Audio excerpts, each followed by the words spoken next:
learn about another voice and culture of Taiwan with We Love Hakka. 现在就让我们一起加入客家风情，大家来讲客家吧。Hey everyone, it's time for Hakka training on ICRT, and this month we're continuing to take the train to Pingdong County and the township Wanluan, very famous town, right? But today we're going to visit a couple of families that are huge here and the houses that they left behind. 今天呢，我们搭着火车到屏东县的万峦乡，而且要来造访一个宗屋伙房，就是姓宗的哦，这个是一个很大的姓，在这个南部地区。那我们待会请 Leo 来介绍喽。哎呀 ，Leo 啊，谢谢你这个今天带我参观这个宗屋伙房啊，还有这个宗室什么万城祖堂，是不是？非常有历史价值啊，非常棒。哎，宗姓啊，这个姓真的在这边是个大姓哎哈。对啊，来到这个南部地区，你只要听说他姓宗，金仲宗，就是客家人，你就跟他说客家话，他一定会回你啊。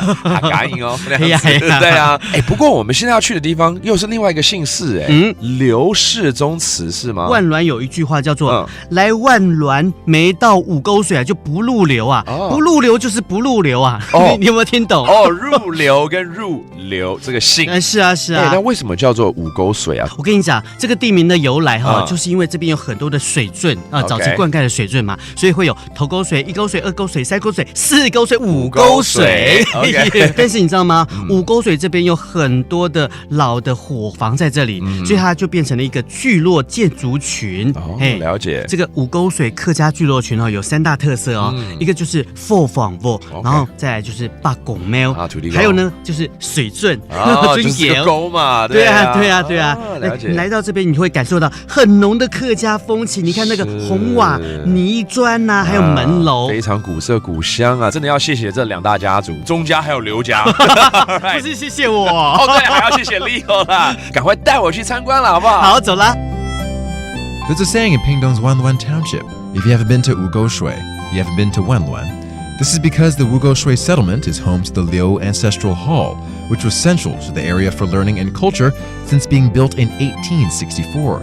Wugo Shui settlement was the first settlement registered under a government order to protect cultural assets and is bursting with traditional Hakka artifacts from architecture and waterways to the shrine for the local deity. Hey Leo 啊，我们现在来教大家几个客语单字喽。像我们讲这个五沟水就是水沟嘛。How do you say a ditch？ 水沟。那如果是一个比较大的，就变河流啦。顺便教一下怎么说呢？后巴。水沟 is a ditch. 后巴 is a river. Now you know, and that does it for today's Hakka training on ICRT. 什么泰嘎？俺只say 张来了。客家风情由客家委员会监制。We Love Hakka has been brought to you by the Hakka Affairs Council.